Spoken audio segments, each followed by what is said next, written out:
I want you to take a little bit of a historical look. As we go on, we're going to talk about the future of Guantanamo, but this is the 9th anniversary, so I'd like to take a little bit of a look back and reflect on why are we here? You know, in 2011, why are we sitting here? I can tell you, I asked myself the question when I was chief prosecutor. I remember I was on the ferry going over across to the main part of the base, and I was asking myself, how did I get here? Well, if you go back to April 30th of 1494, Columbus, on his second voyage to the New World, landed at Guantanamo Bay. In fact, if you've been there, there's a marker down at the ferry landing called Fisherman's Point, where Christopher Columbus landed on April 30th, 1494. He looked around, the next day he left, and he never came back. 512 years later, on January 7th, 2006, I arrived at Guantanamo Bay. And within 5 minutes, I knew that Columbus was a wise man. Really, I think what brought us to Guantanamo Bay, you can trace back to June of 1942. In June of 1942, a German submarine surfaced off the coast of New York, and some men got off. And then it proceeded to Florida, and some more men got off, the 8 Nazi saboteurs. Many of you are probably familiar with the case of Ex parte Quirin. The real lead character in that story, though, was a man by the name of George Dash. He was part of the group that got off in New York. And the Nazi saboteurs were doomed from the beginning because George Dash had decided he wasn't going to go through with the plot. He saw an opportunity to be a hero. He was going to reveal the plot. So he convinced his partner that rather than carry out the acts of sabotage, that they would go to the FBI and report what was about to happen. Now, Dash came to here in Washington on June the 19th of 1942. Thinking he would be meeting with J. Edgar Hoover and he'd be greeted as a hero at the FBI. But instead, the agents he met with were very skeptical of his story until he produced $82,000 in cash and began writing what became a 254-page single-space typewritten statement about the plot. And then by June 27th of 1942, all 8 of the saboteurs were in the custody of the FBI. On July the 2nd of 1942, President Roosevelt signed a military commission order authorizing the trial of the Nazi saboteurs before a military commission. That military commission was held just down the street here. If you go to the main Justice Building, room 5235, there's a little plaque that commemorates it. That was the room where the trial of the Nazi saboteurs took place. They were personally prosecuted. The lead prosecutor was the Attorney General Francis Biddle. Now, the youngest member of the prosecution team, those of you that have been a part of the Washington legal community for a while, know Lloyd Cutler. And Mr. Cutler was the junior member of the prosecution back in 1942. Leading the defense was Colonel Kenneth Royal, which I'm from North Carolina, and I'm pleased to say Colonel Royal was also from North Carolina, but it was his job to defend the 8 saboteurs. President Roosevelt's order forbid going to federal court. Colonel Royal did anyway. The military commission began on July the 9th in secret, behind closed doors where no one could see what was taking place. Now, Colonel Royal lost out when he went to district court, but by the end of July, he'd convinced the Supreme Court to hear the case.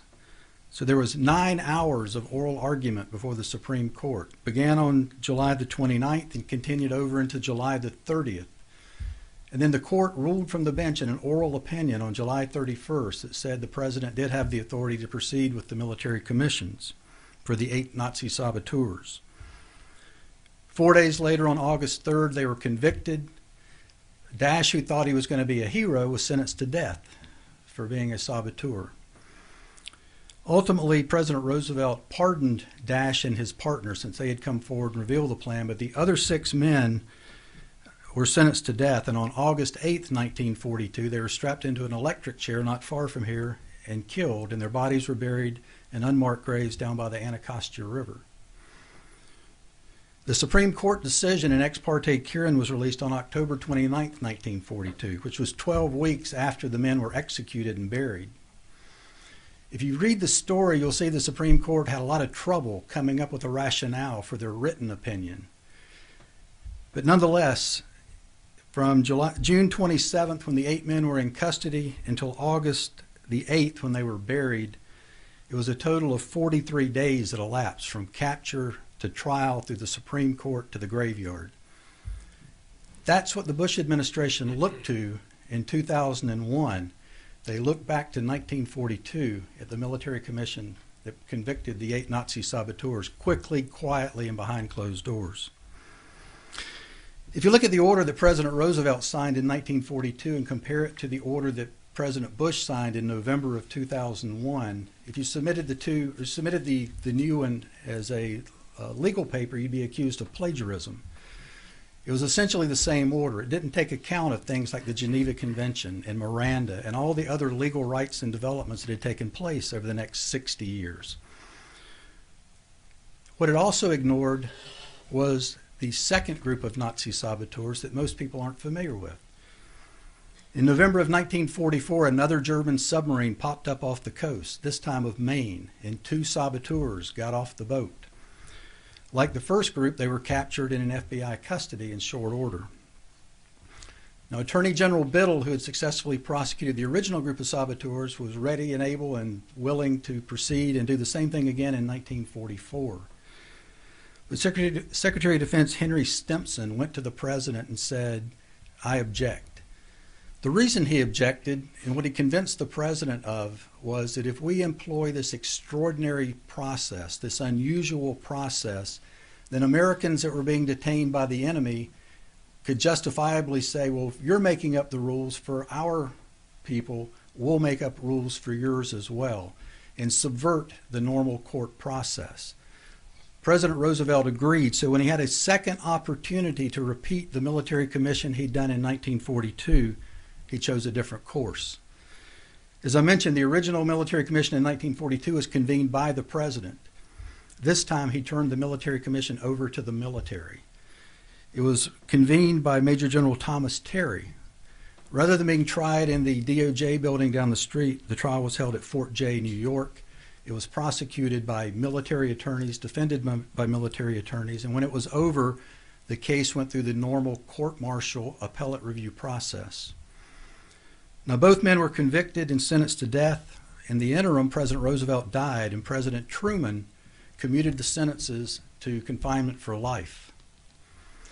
Now, interestingly, of the 2 saboteurs that were convicted, originally sentenced to death, commuted to life, in the early 1960s, William Colpaw was released from prison.